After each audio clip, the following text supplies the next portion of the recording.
Let's talk about how the Okinawan diet can improve your health and all the wonderful things that happen to your body as you start to follow the Okinawan plan. As always, I'm Dr. Sean Hashmi. Don't forget to check out selfprinciple.org for more great articles and videos that are posted weekly. So let's take a look at how you can make the best return on investment on your overall health. There are three things you have to do: eat better, move more, and quit smoking.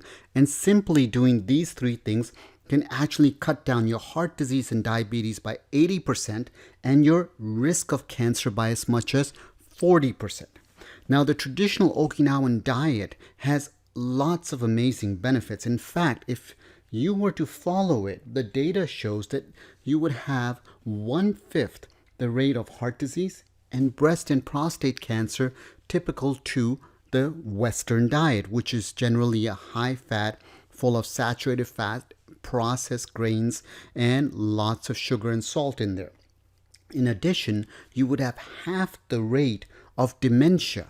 And that's absolutely fascinating because as we continue to get older, we're now dealing with not just people getting older, but people living longer with lots of debilitating illnesses. So it makes sense to look for ways to make those things better. So what are the key steps? If you want to simply start following the Okinawan plan, there are some very simple things to do. One, lots of vegetables and fruits. The principal portion of the Okinawan diet was the sweet potatoes. That's pre-World War II. Legumes were a key component, and most of those legumes were soy-based, low GI grains. Now, it's important to understand that grains weren't really part of the traditional Okinawan diet, but more came about after World War II. But even then, prior to World War II, the Okinawan diet had a significant amount of food coming in from carbohydrates, and most of those carbs were from sweet potatoes.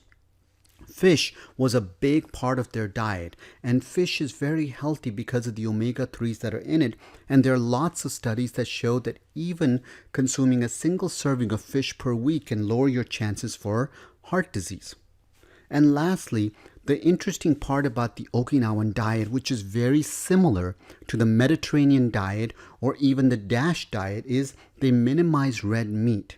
And if you follow these simple 5 steps that are in here, you would find that you are actually following a diet that is overall low in fat, but high in monounsaturated and polyunsaturated fats, that's low in overall calorie count, and the calorie quality is excellent. So there you have it, 5 steps that you can do right now to start living like the traditional Okinawan people did and trying to improve your overall health. Thanks so much for watching. Don't forget to like, share, and subscribe. And please check out selfprinciple.org.